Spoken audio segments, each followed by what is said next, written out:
বাংলাদেশে কিছু বুদ্ধিজীবী আছে, তারা মাদ্রাসা নিয়ে অনেক চুলকানি তো তাদের। তো তারা আপনাদের মাঝে একটি ভুল কনসার্ন দিয়ে রেখেছে।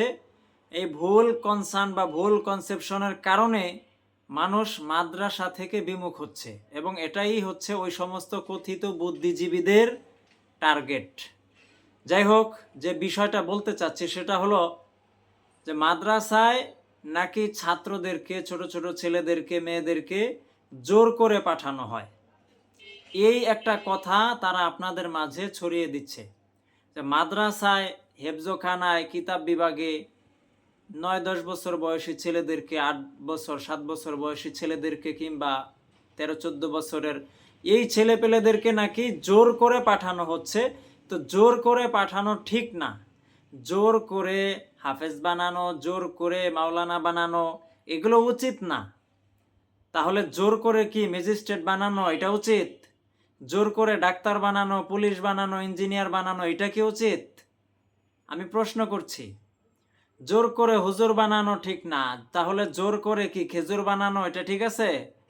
আপনি যে কোনো পড়ালেখাই করান না কেন, আপনার সন্তান এই যে 5 থেকে 6 বছর, 8 বছর বয়সটা, এই বয়সে পৃথিবীর এমন কোন পড়ালেখা আছে যেটা সে নিজ ইচ্ছায় খুব খুশি খুশি হয়ে সেটা সে পড়বে? এমন কোনো পড়ালেখা আছে? বা এমন বাচ্চা আছে যে বাচ্চা স্কুলে খুব দৌড়ে দৌড়ে যায়, মাদ্রাসায় যেতে চায় না, এরকম নাকি? আপনি যে কোনো পড়ালেখাই করান না কেন, প্রথমে তাকে জোর করেই পড়াতে হবে। প্রথমে তাকে জোর করেই পড়াতে হবে।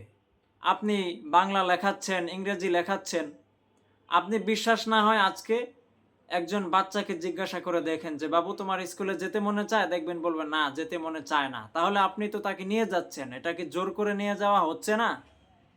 তাহলে প্রশ্নটা কেন আপনার মাদ্রাসার দিকে? কোরআন শিখাচ্ছে, হাফেজ বানাচ্ছে, আপনি কেন এখানে আঙ্গুল তুলছেন? এত চুলকানিটা কোথায় আপনার? জোর করে হুজুর বানানো যাবে না। আপনি যে কোনো পড়ালেখাই করান না কেন, প্রথমে তাকে জোর করেই দিতে হবে, জোর করেই শিখাতে হবে তাকে।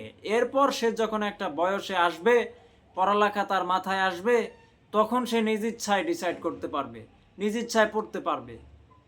তো বিষয়টা যদি এমন হয়, তাহলে শুধুমাত্র মাদ্রাসার দিকে, মাদ্রাসার যে হেফজ বিভাগ আছে সেই হেফজ বিভাগের দিকে আঙ্গুল তোলা, এটা ষড়যন্ত্র ছাড়া কিচ্ছু নয়। সুতরাং দেশ ও জাতি, আপনারা বোঝার চেষ্টা করেন, মাদ্রাসা নিয়ে অনেক ষড়যন্ত্র হচ্ছে।